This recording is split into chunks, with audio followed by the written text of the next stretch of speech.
It's Top Gun Maverick with cars. It's the same director. They said, give us that with Formula One. And they delivered. This is worth every penny you spend. If you just see it in a regular theater, you're going to love it. You see it in IMAX, you're going to absolutely go berserk in how you experience this movie. If you go see it in 4DX, I don't even know if you're surviving. I know some people that have tickets, and I'm like, I don't know if I can do it. I think a car comes out from the wall and runs you over, actually.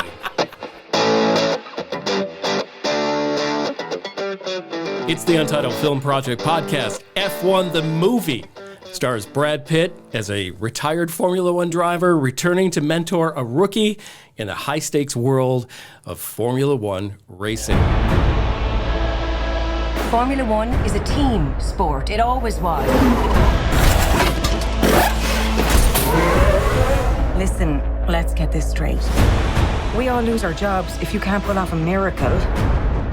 No pressure. None. The only question here is, why does Sonny Hayes come back to F1? I think it's really wonderful that Apex are giving second chances to the elderly. And we answer the big question. What is the best and worst, in your opinion, Brad Pitt movies?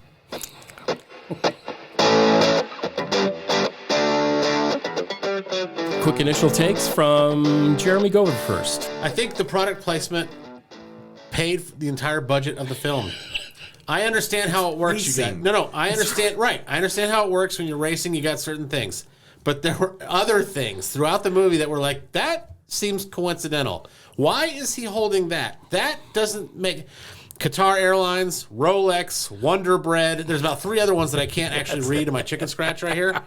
I really do think the entire budget of the film was paid for by product placement. And I don't mean on the car or on his suit. I understand those are realistic. I'm talking about everywhere else. Yes. That's my initial take on F1. That's his initial take. Yeah. I have a feeling I know how this is going to go. Bradford? Dear God, this was awesome. This movie was so much fun. How did you see it, first of all? IMAX. Good. Okay. If you'd let me finish, I would have gotten to that. Sorry about that. It's important for the audience. It was my next point. There are not many times where I'm just always going to just continue to encourage you have to see something in large format, right? Like there's certain ones where I just really say you have to. Mm-hmm. If you have any interest in seeing this film at all and you want to truly experience, because this is the kind of movie that is meant to be an experience, right? It's meant to be seen in a big theater, and not just a big theater, but an IMAX, because when I say it takes up the whole screen, the whole movie, it takes up the whole screen, the whole movie. It's not just where there's certain elements where you see it expand and goes wide, which are cool, right? The whole movie takes up the whole screen. It's a big movie. Time. It's a big movie, and it's awesome. It is so much fun. When you talk about summer blockbusters, right, this is what it's produced to be. It's produced to draw people in to experience the magic of going to the movies. Top Gun Maverick did the same thing. Whether it's a great movie or not can be argued, right, in terms of good filmmaking. But does it accomplish the goal of giving people full entertainment value at the movie theater where you feel like you got what you paid for? Abso-freaking-lutely, this one does. Okay, and then you add the element if you enjoy racing as well too, and you see the production behind this to make you feel like you're having a fun time. It hits all these little check boxes as well.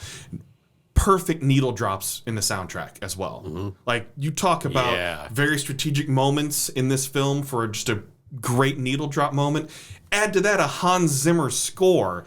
They're hitting so many great things here too. I loved it. I do want to see it again. I would like to see it in Dolby, even though it won't be as large of a screen, but to have the feel of the racing and just have it rumble underneath my butt with the subwoofers going off. I had a lot of fun at the movies. It's accomplished everything it needed to, plus giving me that itch of seeing F1 on big screens like that. I almost felt like I was going to a Fathom event, right? Mm-hmm. Because there was so much racing in the movie that I felt like I was watching a real race. And that's something I feel like they wanted to accomplish. That it's not just about the drama or things like that. It's they want to make you feel like you're there and you're in the car. And I know we'll dive more into it as well in the filmmaking process, but I loved it. I had a blast. This movie is an adrenaline-fueled rocket to the moon. And it is exactly what summer blockbusters are made to be. It's Top Gun Maverick with cars. It's the same director. They said, give us that with Formula One. And they delivered. This is worth every penny you spend. If you just see it in a regular theater, you're going to love it. You see it in IMAX, you're going to absolutely go berserk in how you experience this movie. If you go see it in 4DX, I don't even know if you're surviving.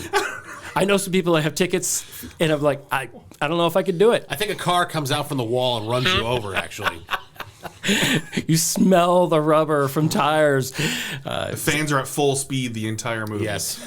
Exactly. So this is exactly what it needed to be. Had a great time.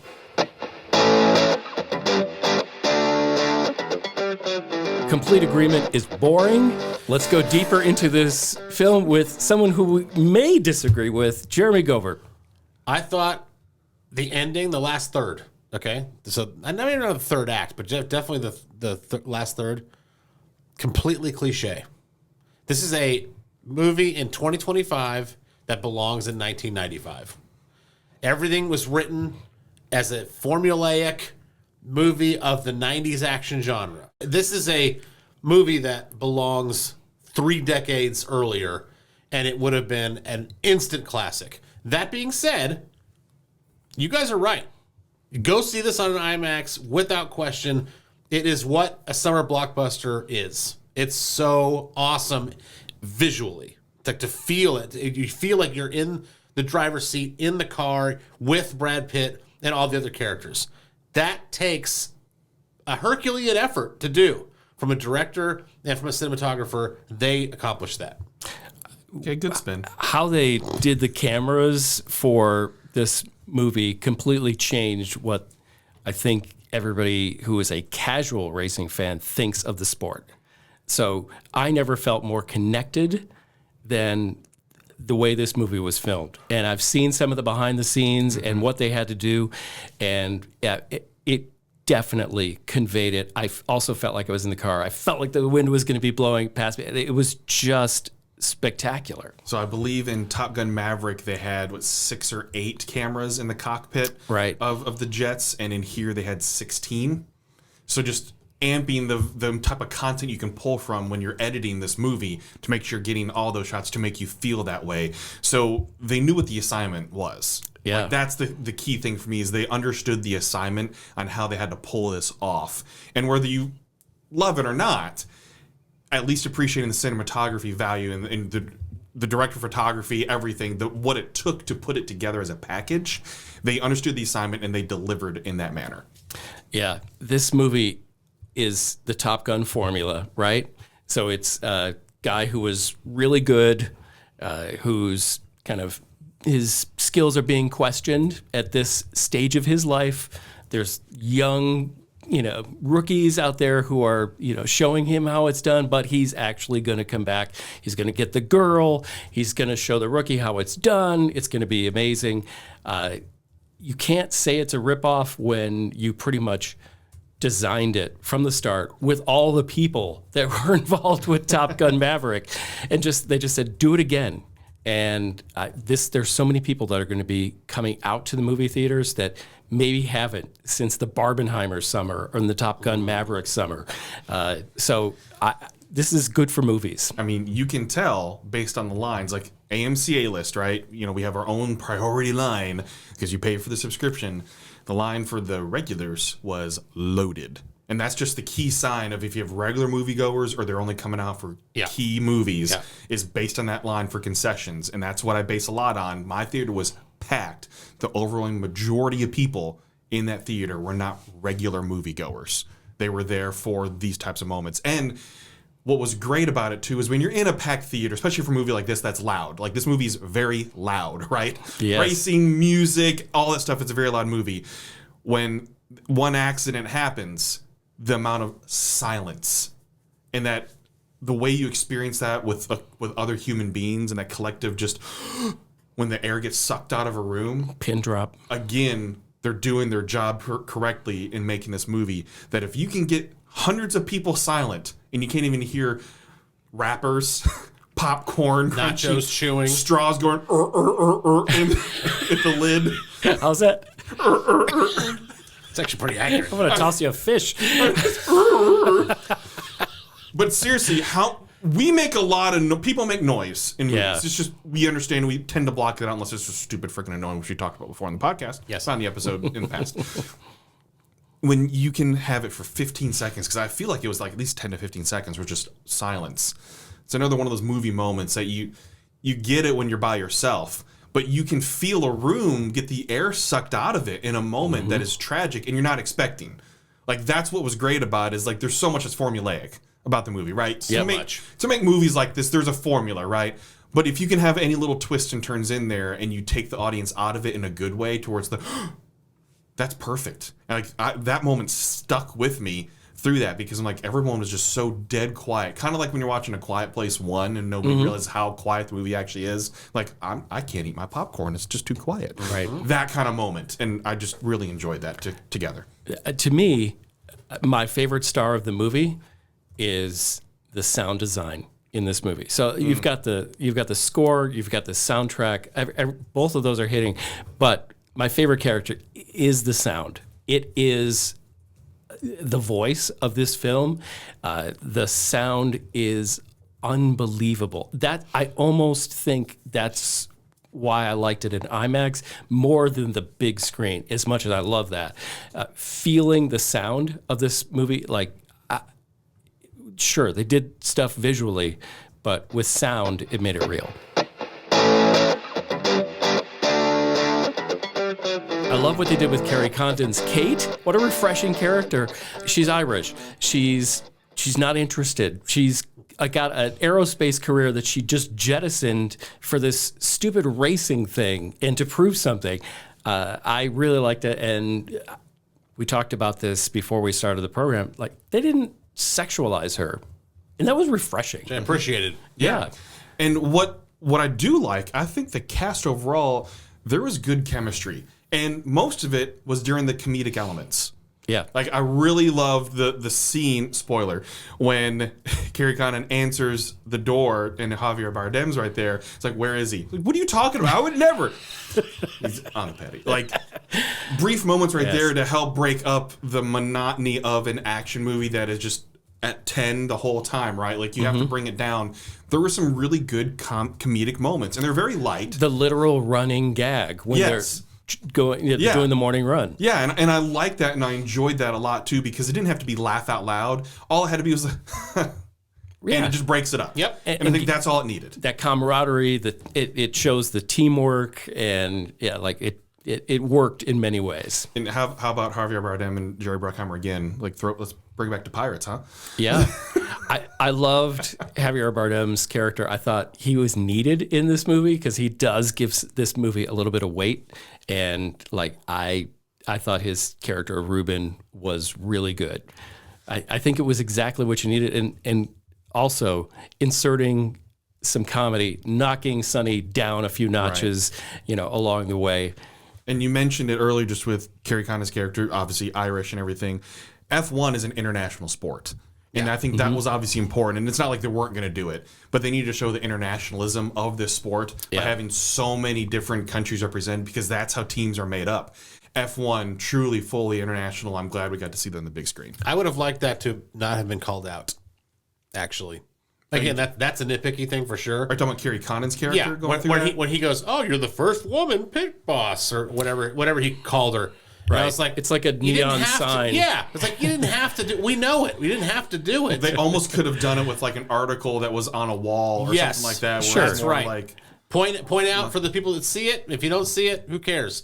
When you point it out, it becomes a problem, because now you're saying like you're virtue signaling. Yeah, virtue is that right? Oh yeah. Yeah. So don't do that. You don't have to. You don't have to do it. We understand that she's a woman in a man's sport. Leave it at that. Unless you want her to be the first, if you want that to be part of the act, you're right. Put it in some sort of like news story on the bottom ribbon, or put it in a newspaper that's framed, or do that. Don't call it out. Well, I see that you're the first woman pit boss. That's okay. And I do like that bar scene though, where she puts him in his place. Yeah. It's And wonderful, that was but needed. that's the scene I'm talking Right, about. yeah, I know, Where he that calls was- it out. Like, come on. And that was needed. Like it's almost as if she called out his virtue signaling and said, "Shut up, I've earned this." You know Yeah. what? Maybe so. And But that I mean from the writer's table. That's what I'm talking about. totally, yeah. Yes. I agree. Okay.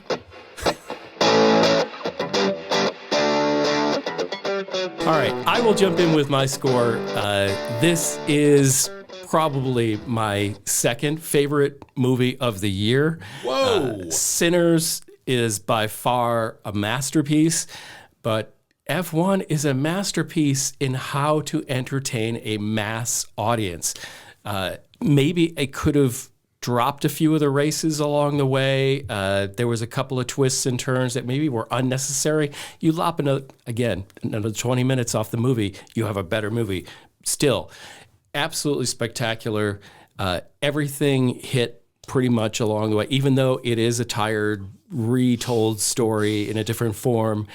They did it so well, and I'm giving it a 9. Yeah. Spectacular. Give me 14 of them. Right? There might be 14 of them by the time it's over. Gover, what do you score this I thing? can jump in because I can contrast yours. I did like it, by the way. F1 the movie, excuse me. F1 the movie is the definition of a summer blockbuster, has been said on the show. It's not going to win Best Picture, but holy smokes, is it ready for all the general audiences that are going to flock to this. This is going to be thousands of people's favorite movie of all time. And a global audience, too. Yes. That's the key thing. Oh, yeah. For sure. Yeah. Earn a It's- lot overseas. The cinematography, the performances, the score, all excellent, okay? But it bleeds cliche, and that is my main problem with this movie. This F1, the movie, is a formula. They break down the formula for you. Washed up underdog clashes with a young, arrogant rookie. Predictable villain, in this case, the board member. Girl plays hard to get, yet gets got. Washed up underdog wins top prize. Everybody celebrates. Woohoo. That's the formula of the movie. It's not difficult. It's not complicated. It's easy, which I don't like. It could have been so much more complicated and nuanced and all that. So because of the potential that this movie had, I'm taking points off. I'm going to go 6.5. What the? That's harsher than I thought. I thought you were going to take maybe a couple points off. Okay. I can't argue with your points. All I can say is, despite all those things, I loved it. Yes, it's fun. It's fun to go to the theater. I highly encourage you to go see it in IMAX, like we talked about. No question. But from a filmmaking standpoint, the writing, those kinds of things, it's just so like we've seen this before. The bones. We've never seen it presented like this before, which is its biggest triumph by far. But we've seen this before, and that because it could have been a little bit different, I take points off for it. What you talking about, Face, with Bradford? This is where you jump in and give the counter argument. It's not even on my top 10 of the year, dude. Whoa! I don't know what you're talking about. I may have overscored this movie, but you way underscored this movie. You really slammed this movie. Not even in the top 10? No. I've seen at least 10 movies better than this. Why are you so dumb?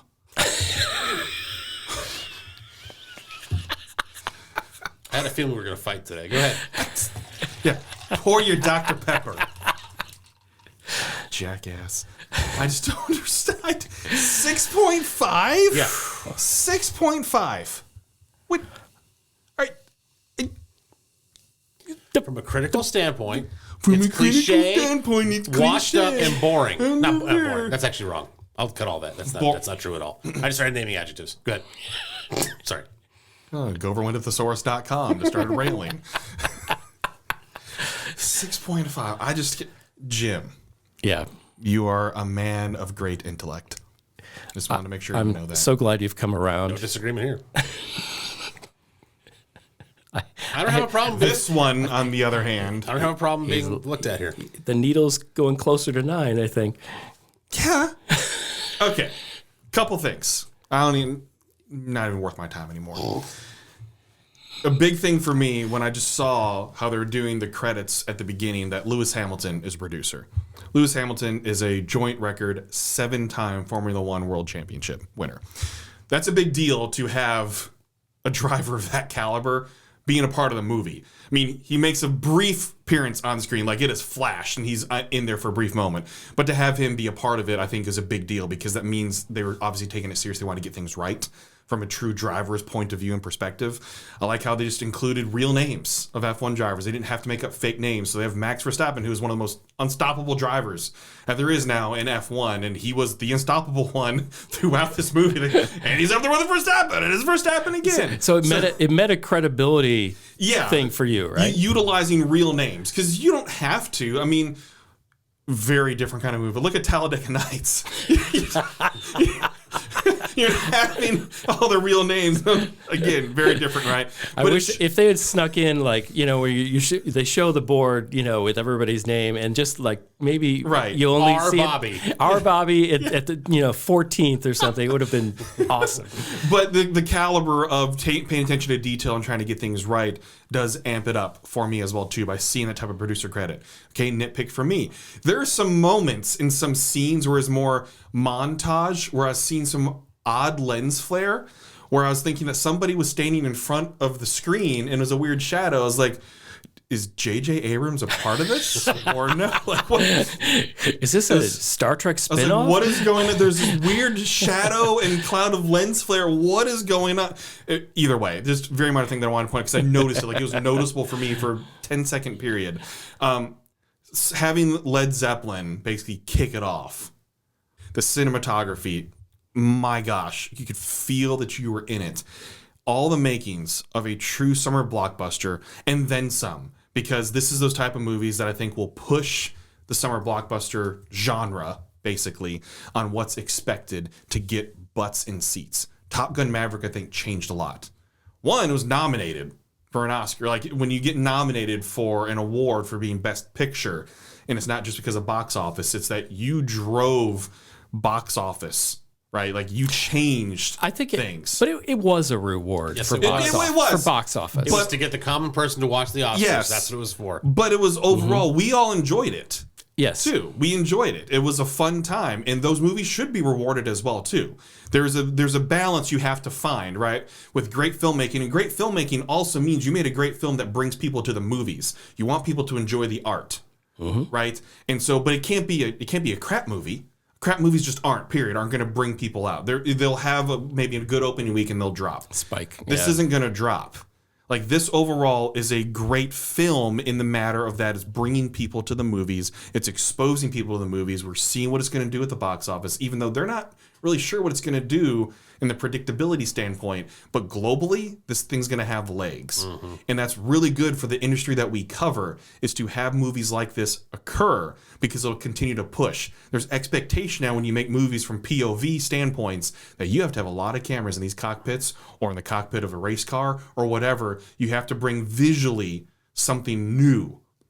So while the story is formulaic and there's lots of predictability in it, visually they brought something very new to the world of sport when you're telling a story with a movie like this. So that's where it's getting points from me, is because it's changing the game in filmmaking and pushing the limits in what you can do and what's expected of you in that. All that to say, I also give it a 9. So go over. There was just one finger in the air there. It's top 5 for those just listening. Movie for me for this year. I think it's going to be good for the box office. You need movies like this every summer. You need movies that push the envelope, that are made to be blockbusters, but they still need to be good. It can't just be blockbuster for the sake of blockbuster. In Jurassic World, that whole world has some bad juju around it here of late. So it needs to recover. This is what's pushing the limits to get people in seats. That's something new in type of movie, right? We need this every summer. You need something that's going to bring people in so our movie theaters can be healthy and stay healthy and draw in new audiences. We need and should want these type of movies to continue to be made. All right, it's time for the big question. What is the best and worst movie that Brad Pitt is in? That is the question. And I can go first because mine is quick, because it did not take me very much effort to figure this out. My favorite, aka best, Brad Pitt movie for that his role, right, is Inglourious Bastards. It's a supporting character. It's not a lead character, which I think is important for him. He's a fine leading man, like we saw in F1. He he's great. Carries the movie. It's wonderful. But I think he's better suited when he is, in Ocean's 11, the kind of the next guy down. So, Inglourious Basterds for me, the worst Brad Pitt movie. Once I saw it, I was like, oh, I don't need to look anymore. Because it was like 2 hours of a waste of my life. I remember where I was at, and I remember leaving the theater being like, I hate that I was so excited to see this. Troy is the answer. Oh, yeah. God awful. Go route. I think as a defense mechanism, my brain made me forget that movie was made. It was rough, dude. It was hyped so much. Pleasanton, California, at the theater. So pumped. Fiance and I go. Whew. All right. Sorry. Did it break you guys up? No, but I think when you survive, something like that, it brings you together. Right. Trauma bonding. Trauma bonding. Troy. What a toilet bomb. All right. Best and worst Brad Pitt for Justin Bradford. I don't know. Sounds like Troy was a poop cruise. Let's see. I'm going to go best one is Vanisher in Deadpool 2. No. What a moment on screen, though. Yeah. Gone. It was great. It was great. No. I think for me, something that sticks with me is The Curious Case of Benjamin Button. I really like that movie. All right. Yeah. 2008. I really liked it. For some reason, I like movies that turn time differently sometimes and have unique takes on things. So I just really enjoy it. I didn't want to go with the cliche one. You could easily say so many other movies. Right. And don't yet, because Jim hasn't gone. Well, right. Yeah. So I almost didn't say Ocean's 11. No. Yeah. And then I would say worst one was probably Cool World. Hey, I know plenty of Cool World fans, like Die Hard, like they love that movie. I think that... God bless him. So even though I was still somebody's gotta... I was young when that came out. That movie, because of Kim Basinger's animated version, is the worst case of blue balls in a movie. Fair enough. Yeah. Kids, don't Google that. Yeah. For me, Brad Pitt is two sides of the coin in which I think he's done some of the best stuff on screen and some of the absolutely craptastic, freaking anger-inducing movies and roles. I will give you my favorite first. It's probably and good. Then I'll just... I love, because I also think he does best when he's in an ensemble and maybe shares that leading role with a few others. I'm going to go with his role as the laid-back stuntman in Once Upon a Time in Hollywood, the Tarantino movie. His cool, quiet, lethal character was just, to me, he shined. That was like, good job. But all right, I have way more animosity towards Brad Pitt than I even realized. I can hear it. I know, wow. We're uncovering something on this show. Okay, so as a producer, he cherry picks some stuff and he tailors, and I'm going with my worst hated performance besides Burn After Reading. I wanted to punch him in the face, but I think he did that character well. It was what he did in 12 Years a Slave. What a great movie. He's a producer on this Academy Award Best Picture winning movie. So good. But it's almost like he wrote himself in as the white savior and the virtue signaling white savior. And he was like, if it wasn't written and put in there by him, I think he just said, I'm the biggest star here. I want that role. I want to be the savior. I want to be the guy who thinks like he's in the 21st century in a movie based on the era of slavery. So there's a little bit of the performance and a little bit of the egotism of putting himself in that role, which just like while I was watching it going, oh, stop. It was, the bile of resentment was just bubbling out of, it was awful. Jim has the ick right now. He does. So, what are your favorite Brad Pitt roles, movies, and the ones you don't like at all? Let us know in the comments. Hit us up on social media if you are just listening, and let us know. I'm sure you've got opinions. Tell me how I finally spoke for most of America, or I don't know what the hell I'm talking about. Thank you for listening to the Untitled Film Project Podcast. To support the show, please rate, review, follow, and subscribe. Original music by Jeremy Schwartz. Special thanks to the Music City Film Critics Association. Editing and post-production by Jeremy K. Gover. Voiceover by Chad Bennett.